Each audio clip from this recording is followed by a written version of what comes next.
Assalomu alaykum, Inspiring Education kanali obunachilari va bizning aziz kuzatuvchilarimiz. Bugun Prezident maktabi saralash bosqich formatidagi 6-repetision test tahlilini ko'rib chiqamiz. Demak, birinchi savoldan boshladik. Xo'p, doskada 10 ta ot, 6 ta fe'l va 9 ta sifat yozilgan. Gap tuzish uchun har bir so'z turkumidan bittadan olish kerak ekan. Buni necha xil usul bilan amalga oshirish mumkin deyilibdi. Demak, bitta gapimizda ot, fe'l va sifat bo'lish kerak ekan. Ot 10 ta ekan, fe'l 6 ta, sifat 9 ta ekan. Demak, otni biz 10 ta usulda tanlashimiz mumkin, fe'lni 6 ta, sifatni 9 ta. Demak, hammasini bir-biriga shunday ko'paytirib chiqsak, biz jami necha xil gap tuzilishi mumkinligi kelib chiqar ekan. Ya'ni 6 ko'paytirilgan 9 ko'paytirilgan 10. 54 ni 10 ga ko'paytirsak 540. Demak, 540 xil gap tuzish mumkin ekan. Berilgan bizdagi so'z turkumlaridagi so'zlardan. Demak, to'g'ri javobimiz bizda C variant bo'lyapti. Xo'p. Ikkinchi savol, to'g'riburchakning perimetri 288 cm. Agar to'g'riburchakning bo'yi enidan 3 marta uzun bo'lsa, to'g'riburchakning yuzasini toping deb. Xo'p, enini x deb belgilasak, bo'yi demak 3 marta uzun ekan, 3x bo'lar ekan. Endi aytilyapti, perimetri 288. Perimetr qanday bo'lardi? Bo'yiga enini qo'shib 3x plus x 2 ga ko'paytirsak, chiqqan natijani 288 hosil bo'lishi kerak. Ya'ni perimetr. Demak, 3x plus x ni biz 4x deb yozsak bo'ladi va 2 ni bo'lib bu yoqqa o'tkazsak 144 bo'lar ekan. Bizda x teng bo'lyapti 36 ga. Bu eni va endi bo'yi teng bo'lyapti 3x ga, ya'ni 108 ga teng bo'lyapti. Xo'p, endi bizda yuza so'ralgan, yuza bizda 36 ko'paytirilgan 108 bo'ladi. Bu bizga 3888 ni berar ekan. Demak, to'g'ri javobimiz B variant bo'lyapti. Yuza so'ralganda yuzani topib qo'ydik. Xo'p. Butun simning 3 dan 2 qismi kvadrat yasash uchun, qolgani esa to'g'riburchak yasash uchun ishlatildi. Kvadratning yuzi 36 cm kvadrat bo'lsa, simning boshlanishdagi butun uzunligi qancha edi debdi. Demak, xo'p, simning uzunligi bor edi, S deb turaylik. Buni 3 ga bo'ldikda, 3 qism masalamda simni belgilab oldikda, mana 3 ta teng qismga bo'linadi. Demak, mana shu yerdan bo'ldik. Bu yog'i 3 dan 2 qismi 3 ga bo'lib 2 ga ko'paytirganimiz, hop, to'g'riburchakka sarflandi. Kvadratga sarflandi, kvadrat. Yuzasi 36 cm bo'lsa kvadratni, demak, tomoni qancha bo'ladi? A deb belgilasak tomoni 36 ni, hop, 36 qandaydir bir xil sonni 2 marta o'z-o'ziga ko'paytirganimiz hosil bo'lishi kerak, ya'ni 6 kere 6. Shunda bizda tomoni 6 ga kelib chiqadi. Kvadratning tomoni 6 ekan. Demak, perimetri qancha bo'ladi? Demak, qancha sim ishlatilgan bo'ladi? Hop, kvadratning perimetri tomonni 4 ga ko'paytirish bilan kelib chiqadi, ya'ni 4 kere 6. 24 ekan. 24 cm. Demak, kvadratni yasash uchun 24 cm sim ishlatilibdi. Hop, va bu simning 3 dan 2 qismiga teng ekan. Mana shuni 24 ga tenglashtiramiz. Endi simning uzunligini topib olish uchun, hop, 2 ni bo'lib 3 ni ko'paytirib o'tkazamiz, ya'ni 24 bo'lingan 2 ko'paytirilgan 3 bo'ladi. 24 2 ga bo'lsa 12, 3 ga ko'paytirsak 36 cm ekan simning boshlanishdagi uzunligi. To'g'ri javobimiz A variant bo'lyapti. Xo'p, barcha aylanmalar bir xil qoidaga amal qiladi. Tushirib qoldirilgan sonni toping debdi. Demak, tushirib qoldirilgan sonni topish uchun birinchi va ikkinchi aylanadagi qonuniyatni ko'rib chiqishimiz kerak. Xo'p, 2, 4, 3, 18 qo'yilibdi. Hop, bu yerda nima qilsak bo'ladi? Masalan, 2 ga 4 ni qo'shamiz, 6. 6 ni 3 ga ko'paytiramiz, 18 hosil bo'lyapti. Bu yerdan qaraymiz endi ikkinchi aylanamiz. 3 ga 2 ni qo'shamiz, 5 va 5 kere 5 bizga 25 ni beryapti. Demak, shu qoidamiz ikkita aylanada ham amal qilyapti. Ya'ni, birinchi mana shu ikkitasini qo'shib olyapmiz va yig'indini bunga ko'paytiryapmiz. Shunda natijani mana shu to'g'riburchak aylanamizni mana shu qismiga yozib qo'yapmiz. Demak, 4 ga 6 ni qo'shsak bizga 10 hosil bo'ladi. 10 ni 3 ga ko'paytirsak, bu yerga 30 yozilishi kerak ekan. To'g'ri javobimiz A variant bo'lyapti. Xo'p, quyidagi amallarni bajaring deyilibdi. 200 minus 199 plus 198 minus 197 shunday ketgan, plus 4 minus 3 plus 2 minus 1 1gacha shunday yozilib chiqibdi. Orasida minusi ham bor, plusi ham, yana minus plus. Demak, hop bu yerda qanday bajarsak bo'ladi? Bularni bitta-bitta guruhlab olamiz. Ya'ni 200 bilan 199 ni guruhlaylik. Hozir bilan o'chirib turaylik. 200 bilan 199 ni guruhlasak, 200 bilan 199 dan yasak 1 qoladi. Hop, bu ikkalasini guruhlasak, yana 1 qoladi. Bu ikkalasi yana 1. Mana shu turishda hammasini guruhlab chiqarganmiz. Bularni ham guruhlasak 1 qoladi. Lekin mana shu guruhimizdan endi nechta bo'lishini topishimiz kerak. Nechta guruhimiz bor? Hop, bu yerda 1 dan 200 gacha sonlar yozilgan. 1 dan 200 gacha. Ikkitadan qilib guruhlasak, bizga nechta guruh hosil bo'ladi? 100 ta. 100 ta guruh bo'ladi. 100 ta guruh. Demak, 100 ta guruh, har bir guruhdagi qiymat bizga 1 ga teng bo'lyapti. Demak, jami qiymatimiz mana shu ifodalarning qiymati 100 ni 1 ga ko'paytirishga teng ekan natijasi, yig'indisi. Ya'ni 100 chiqar ekan javobimiz. Hop, 100 ta guruhga bo'la oldik. Har bir guruhimizning natijasi 1 chiqdi, ayirmasi. Demak, mana shu uzun ifodamizni hop, oxirdagi javobi ham 100 bo'lar ekan. To'g'ri javobimiz D variant bo'lyapti. Hop. Dalerda 160 ming so'm pul bor. Uning opasida 340 ming so'm pul bor. Daler qancha pulni opasiga bersa, opasida dalerdagidan 4 marta ko'p pul bo'ladi deyilibdi. Hop. 160 bor edi.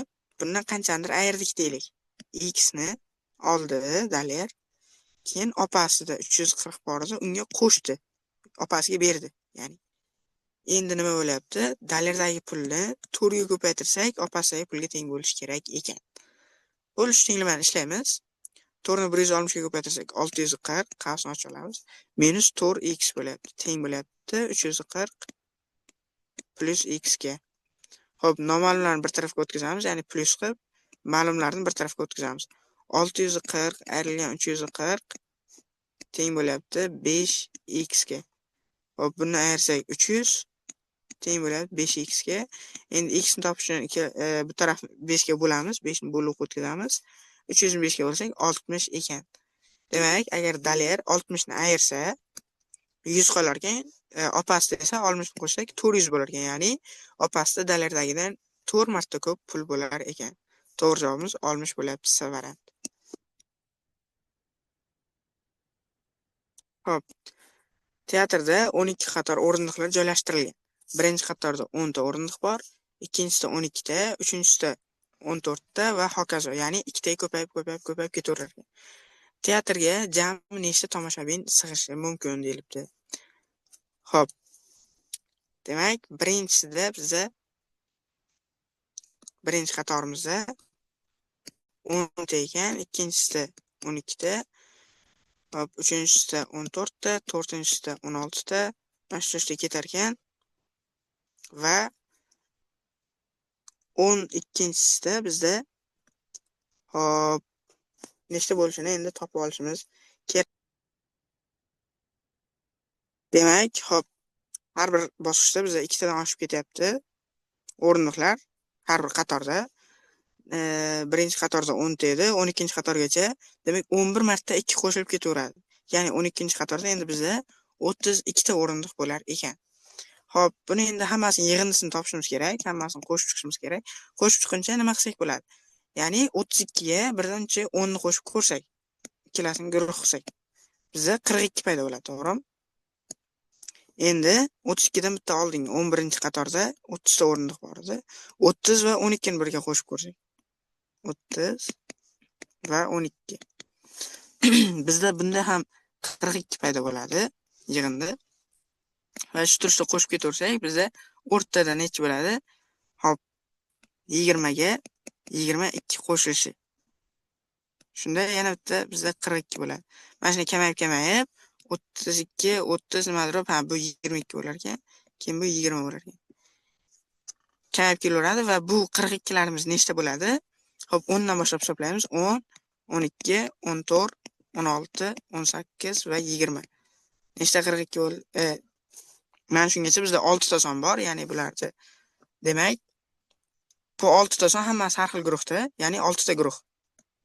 Har bir guruhdagi yig'indi 42 ga teng.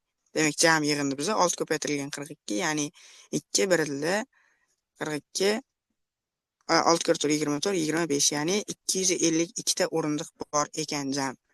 To'g'ri javob shunda bizda B variant bo'lyapti. Bu yerda o'sha asosiy narsa qo'shib chiqish bo'ldi. Bildik, hammasida ikkitadan oshib ketaverishini, har bir qatorlar oshib ketavergan sari. Shunday qilib, jamida bizda nechta tomoshabin ketishi sig'ishi mumkin degan savolga 252 deb javob berar ekanmiz. Xo'p, binoda har bir qavat orasidagi zinalar 8 ta. Ikkinchi qavatdan 10-chi qavatga chiqquncha nechta zinani bosib o'tish kerak debdi. Xo'p, ikkinchi qavatdan boshlab chiqyapti, 10-chi qavatgacha, demak 2 dan 3 ga 2 dan 3 ga 8 ta, 3 dan 4 ga 8 ta, 8 ta bo'lib ketaveradi. 10 gacha bizda 2 dan 10 gacha nechta oraliq bo'ladi? 8 ta oraliq bo'ladi. Har birida 8 ta zinani hisobga olsak, demak bizda jami 10-chi qavatga chiqquncha ikkinchidan boshlab 64 ta zinani bosib o'tish kerak bo'lar ekan. Demak, 9-savolga yetib keldik. Bir tovuqning 15 ta, ikkinchisining unga qaraganda 6 ta ko'p, uchinchisining esa ikkinchisiga qaraganda 3 marta kam jo'jasi bor. Uchinchi tovuqning nechta jo'jasi bor deyilibdi. Xo'p, demak, ikkinchisida nechta bo'lar ekan? 15 ga 6 ni qo'shamiz, ya'ni 21 ta jo'ja bo'lar ekan. Uchinchisida esa ikkinchisiga qaraganda 3 marta kam jo'ja bor ekan. Mana shunga e'tibor berishimiz kerak. Ya'ni bu ko'p emas, kam. Shuning uchun 21 ni 3 ga bo'lib qo'ysak, javobimiz 7 chiqyapti. Ya'ni 3-tovuqda bizda 7 ta jo'ja bor ekan. Hop, quyidagi tengliklarga qarab, barcha belgilarning qiymatlari yig'indisini toping deyilibdi. Hop. Demak, bunda nima qilib olamiz? Birinchi mana shu yerdan boshlasak, masalan. Hop. Dumaloqni ifodalab olaylik. Dumaloq teng bo'lyapti 22 minus 3 burchakka. Hop, endi dumaloqni o'rniga olib qo'yamiz. Biz hamda to'rtburchagimiz qo'shilgan 22 ayrilgan 3 burchak teng bo'lyapti 18 ga. Xo'p, 18 ni bu yoqqa ko'chirib o'tamiz. 3 burchakni bu yoqqa qo'yib qo'yamiz. Ya'ni endi bizda 3 burchak teng bo'ladi. Mana shu 3 burchakdan. 3 burchagimiz teng bo'ladi. 22 dan 18 ayirsak 4, ya'ni mana shu boyagi to'rtburchagimiz qo'shilgan 4 ga. Mana shu 3 burchakning o'rniga endi mana shuni olib qo'yamiz. Ya'ni mana shu to'rtburchak qo'shilgan 4 qo'shilgan yana bitta to'rtburchak teng bo'lyapti 20 ga. Xo'p, demak bu to'rtburchagimiz teng bo'lyapti 20 dan 4 dan 16, 2 ga bo'lsak 8 ga teng bo'lyapti. Xo'p, bu 8 ga teng bo'lsa, aylanamiz bizda 10 ga teng bo'lyapti. Xo'p, bu yana 8 ga teng bo'lsa, 3 burchagimiz 12 ga teng bo'lyapti. Hammasini qo'shib qo'yadigan bo'lsak, 10 qo'shilgan 12 qo'shilgan 8 bizga 30 ni beryapti yig'indi. Demak, to'g'ri javobimiz D variant bo'lar ekan. Hop, to'g'ri javobimiz D variant bo'lyapti. Berilgan ketma-ketlikning keyingi hadini toping deyilibdi. Demak, 7 dan 11 ga 4 ta farq, 11 dan 9 gacha 8 ta, hop, 19 dan 35 ga 16 ta, 32 ta, 67 dan 131 gacha 64 ta farq bo'lyapti. Ya'ni nima bo'lyapti? Masalan, bu yerda 4 ta edi, keyingisiga o'tguncha 2 marta ko'paydi. Bu ham 2 marta ko'paydi. Bu ham 2 marta, hammasi 2 martadan ko'payib chiqyapti. Demak, hop, keyingi hadimiz ham 131 dan buni 2 martasiga farq qilar ekan. Ya'ni 131 qo'shilgan 132 bo'lar ekan. Ya'ni 64 ni 2 ga ko'paytirsak, yo 128 bo'lar ekan. Uzr. 131 ga 128 ni qo'shsak, bizda 259 chiqar ekan keyingi hadimiz. Demak, to'g'ri javob A variant bo'lyapti. Hop, 12-savolga yetib keldik. 5 ta 7 ko'paytirilgani n ga teng ekan. N ning birliklar xonasidagi raqam nechaga teng debdi. Demak, oxirgi raqam bilan ishlarkanmiz bu yerda. Hop, 7 kere 7 o'zi bizda 49, ya'ni 9 bilan tugaydi oxiri. 9 kere 7 63, ya'ni 3 bilan tugayapti. 3 kere 7 21, 1 bilan tugaydi. 7 ga ko'paytirsak 7 bilan tugar ekan, demak, oxiri. Nimadir son bo'lar ekanda, oxiri 7 bilan tugar ekan. Demak, to'g'ri javobimiz C variant bo'lyapti. Hop, kitobda 100 ta sahifa bor. Bir varoq, ya'ni 2 ta sahifadan iborat bir varoq yirtilib ketgan. Qolgan sahifa raqamlari yig'indisi 4999 ga teng. Agar birinchi va ikkinchi betlar bitta varoqda bo'lsa, qaysi sahifalar yirtilgan? Ya'ni o'sha mana bunday kitobcha desak, birinchi beti 1, uni orqasida 2 bo'lib boshlanar ekanda. Xo'p, shunday deb hisoblab olishimiz kerak ekan. O'zi jami bizda 100 ta sahifani raqamlari yig'indisi necha bo'lishi kerak edi?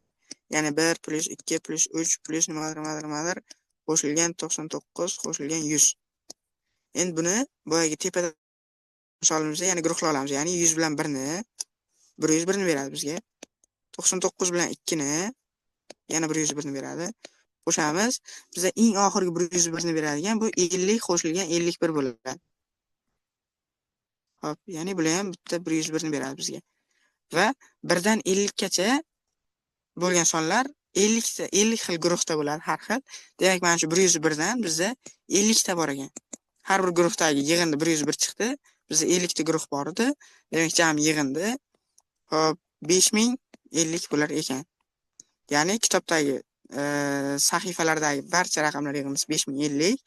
Demak, bitta varaq yirtilib ketdi. Keyin raqamlar yig'indisi 4999 bo'lib qoldi. 4999 ni ayirsak 951 bo'lar ekan. Ya'ni shunday ikkita ketma-ket kelgan son aniq qilinganki, yirtilganki, yig'indisi 51 bo'lishi kerak. Variantlarga qaraydigan bo'lsak, 7 plus 8 desak 51 bo'lmaydi. B javobga qaraydigan bo'lsak, 25 plus 26 51 ni beradi. Bu javobimiz demak to'g'ri ekan. 49 va 50 ham bo'lmaydi.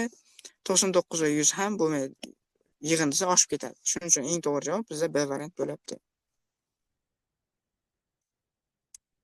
Xo'p, 2 poyezd bir-biriga qarab harakatlana boshladi. Birinchi poyezd 60 km/soat, ikkinchisi 80 km/soat tezlikda. Agar ular orasidagi masofa 280 km bo'lsa, qancha vaqtda uchrashadi deyilibdi. Demak, ikkita shahar, bittasi chiqyapti 80 bilan, bittasi chiqyapti 60 bilan. Demak, o'rtadagi masofa 280. Bular 1 soatda o'zi qanchani bosib o'tadi birgalikda? 60 plus 80, ya'ni 140 ni bosib o'tar ekan. Demak, agar 280 ni bo'lsak 140 ga 2 chiqyapti. Ya'ni 2 soatda bular uchrashar ekan. Ya'ni 1 soatda 140 ni bosib o'tadi. Bu mana yerga 80 ga keladi. Bu mana yerda 60 ga keladi. Ikkinchi soatda bu 120 bosib o'tadi. Bu 160 mana shu yerga 160 bosib o'tgan bo'ladi. Ikkalasini qo'shsak 280 bo'ladi. Ya'ni 2 soatda demak uchrashar ekan. To'g'ri javobimiz bizda B variant bo'lyapti, 2 soat. Xo'p. 15-savolga yetib keldik. Kvadrat qog'oz 4 marta qatlandi va har qatlamda teng o'rtasidan buklanyapti. Ya'ni demak, kvadrat qog'oz ekan. Mana shu yerdan qatlanar ekan. Keyin bunday bo'lgandan keyin yana bu yerdan qatlanar ekan. Keyin bu yerdan. Ya'ni 4 marta qatlanibdi. Barcha qatlanishlardan keyin nechta kichik kvadratlar ustma-ust bo'ladi? Birinchisida bizda 2 ta paydo bo'ladi. Ikkinchisida o'zi 2 qavat bo'lib turibdi, mana 2 qavat. Yana bitta buklasak 4 ta bo'ladi. Uchinchisida buni ham yana 2 marta oshadi, ya'ni 8 ta bo'ladi. To'rtinchisida bizda bu ham 2 marta oshar ekan, ya'ni 16 ta kichkina kvadratchalar mana yerda ustma-ust tushib qolar ekan. Demak, 4 marta qatlagandan keyin to'g'ri javob bizda A variant bo'lyapti. 16 ta kichkina kvadratlar demak ustma-ust tushar ekan. Xo'p, shu bilan aziz do'stlar, kuzatuvchilar, tahlilimiz o'z yakuniga yetdi. Hop, bu o'sha 2025-yil hisobida eng oxirgi onlayn testimiz edi va barchangizni kirib kelayotgan yangi yil bilan tabriklab qolamiz va yangi yilda yangi marralarni zabt eting deb qolamiz. Barcha xohlagan niyatlaringizga erishingizlar va bizni kuzatishda ham davom eting. Testlarimizni yanada faolroq bo'lib yechib borishingizni so'rab qolamiz. Demak, qolgan testlarda ko'rishguncha